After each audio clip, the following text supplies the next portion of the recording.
who go in and out of America's jails and prisons every single year. Now, on any given day, we have about 2.5 million people in jail and prison. We actually have over 11 million people incarcerated in this country per year. In addition to the millions of people in jail and prison, we have at least 5 million people currently on probation and parole. Now, you hear me say this a lot, and it's because we really need to get it. Our systems of mass incarceration, they aren't broken. They're firing on all cylinders. They're working just the way the people who designed and built them intended them to function. It took hundreds of years to build these systems. And in order for us to abolish them, in order for us to tear them down and put something much more redemptive in their place, we have a lot of options and strategies that we could use. But one of the best things that we can do to change the game is to take these systems over ourselves. I don't just mean black folk, because we have some horrible black DAs and some horrible black police chiefs across the country. But I mean philosophy and worldview. What do you stand and what do you stand against? And right now, pound for pound, no city is doing that better than Philadelphia, which is strange to say because 40 years ago, 30 years ago, even 20 years ago, I'd be telling you that Philadelphia had perhaps the worst, most racist, most punitive and destructive justice system of any large city in the nation. But over the past few years, the whole game has changed in Philly. And on Tuesday night, with the election of Rochelle Bilal as the new sheriff, Philadelphia continued to demonstrate for the rest of the nation how change happens. And we really need Rochelle Bilals all over the country. And we need women like her whose values are rock solid, who won't compromise, to come in and change these systems from the inside out.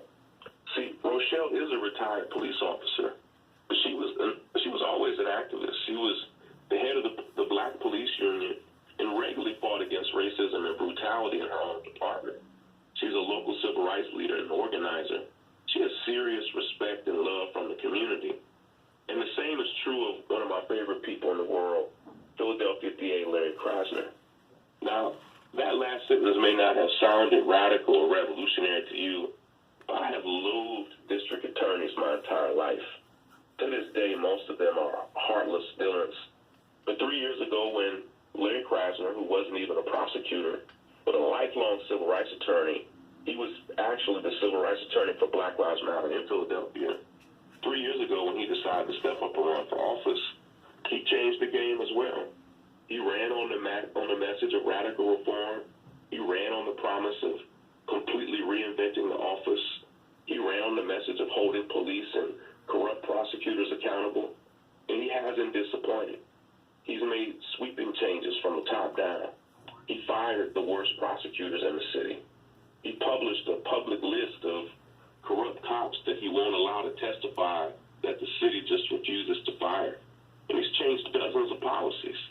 And it hasn't been easy because the people who need mass incarceration, who need the power, the money, and the control that it provides, they'll fight for it tooth and nail.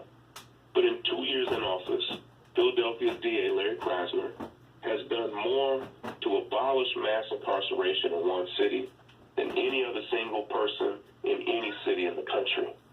And you can do the same in your city. We can do that in your hometown, no matter how big or small. Because if it can be done in Philly, it can be done anywhere. I truly believe that. But I'll close with this thought. We have to pay a lot more attention to elections other than presidential elections for that to be possible. This election of a black woman sheriff in Philly, that took place in the middle of May.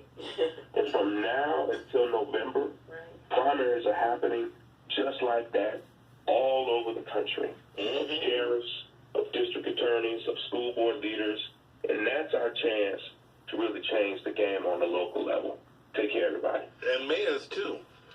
Oh, absolutely. Yeah. Here's the thing. Just like in Philly, she won the Democratic primary, but she didn't have a Republican opponent. So she's in. So you win these primaries in April, May, and June. Yeah. You win the whole game. It's a done deal. She's already getting her administration together.